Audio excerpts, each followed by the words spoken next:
Anong kaululan itong justification ni Clary Castro, mga kababayan, na kaya daw nila kinuha ang pondo ng PhilHealth para gamitin sa infrastruktura? Dahil paano na daw, mga kababayan, kung ang mga pasyente ng PhilHealth ay andon sa mga nayon-nayon, mga kababayan, na walang tulay? Paano daw sila madadala sa ospital kung walang tulay?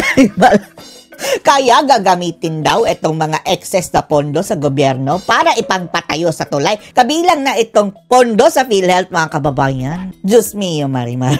Kukunin mo pa ang pondo ng may sakit para ilagay doon sa pondo ng DPWH, mga kababayan, na ngayon kontrobersyal pa, mga kababayan, dahil ito ang pinakamalaking ahensya na pinondohan. Ayon sa argumento ng ilan, mga kababayan, mas malaki pa daw sa Department of Education. Trilyon ang pondo. Tapos kukunin mo pa ang kakarampot na pondo ng may sakit para ipagawa mo ng tulay? Ano ba yan? Magiging DPWH siya ba yung PhilHealth? Panoorin niyo po ang kanyang kaululan, mga kababayan, Justification para lang mapalusot ang kanilang pagkuha ng pondo dyan sa mga may sakit, mga kababayan. Halimbawa, nandoon yung pasyente. Andun ang pasyente daw. Hindi makatulay. Wow!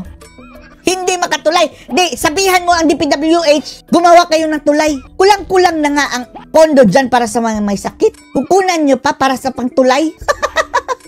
Ang mga animal, hindi pa nakontento. Ang laki kasi ng kitaan dyan sa mga tulay-tulay, mga kababayan. Kapag magpapagawa ka ng tulay, kalsada o DPWH, dyan kumikita ang mga politicians. Walang road. Walang road! So, ito o kasalanan niya ng pasyente. Ang pondo na to, na napunta na sa National Treasury, paano ko Bakit nyo kasi kinuha in the first place? Bawal yan Andun sa Universal Healthcare Law, mga kababayan, na hindi pwedeng kunin. At isa pa. Ang sabi nila yung pondo daw ng PhilHealth, gagamitin daw sa pangtulay. Ang tinutupin nilang tulay, mga kababayan, mayroon pa nga pondo na hindi nagagamit. Yun ang argumento doon sa Korte Suprema. Bakit hindi nyo muna gamitin yung pondo na nilon pa, mga kababayan, galing sa ibang bansa? Napakarami pa, hindi pa na-touch yung ilan, mga kababayan. We have to use some funds na para maiabot. Gagamitin ang pondo ng PhilHealth para gawing pantulay. Connected din kasi yung mga tao nandoon. Sino? Yung tao nandoon? Pangalanan mo. Kami naman, mga kababayan, dahil dati-rati, ayaw niya maniwala dahil sino daw talaga ang nagdidemand ng hair follicle drug test kay BBM.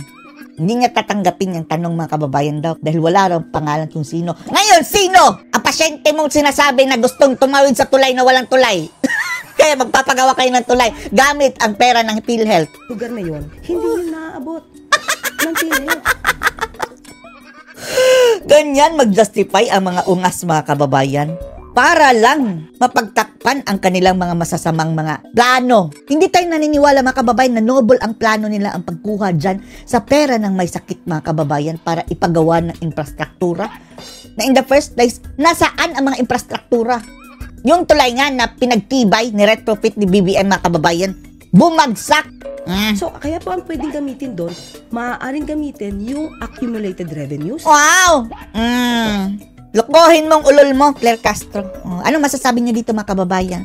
Ang justification niya para kunin ang pera ng PhilHealth ay para ipagawa ng tulay para makatawid yung mga may sakit. Post your comments below.